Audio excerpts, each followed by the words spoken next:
how to add custom liquid section in Shopify. In today's video, I'll be showing you how you can add custom liquid section in Shopify. To begin with, open up a web browser and log in into your account.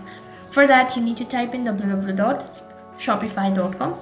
This is going to direct you to the official web page of Shopify, and make sure that you're already logged into your account. After you're logged into your account, it's going to direct you to the home page. Now, basically, there is no such direct method of adding a custom liquid into your Shopify account, but then there is an alternative. So in order to do an alternative method, you'll need to hover to online store in the left hand side bar.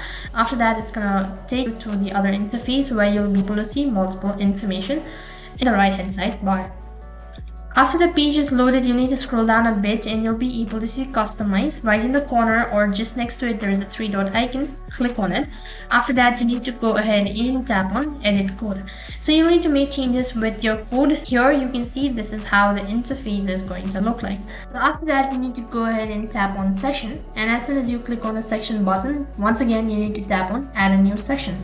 So here you need to select liquid. So here on the blank field, you need to type in session-custom-liquid and click on the done button.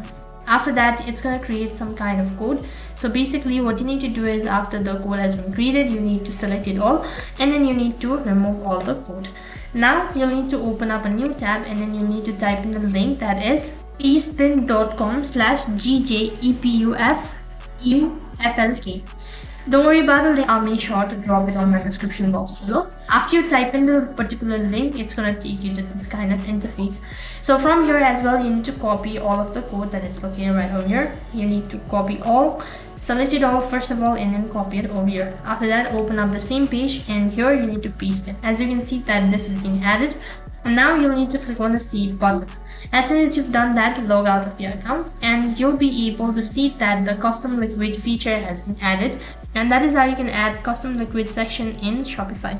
That is all for this video. I hope the video was helpful. Make sure to like, share and subscribe to our channel. Thank you for watching. See you in the next video.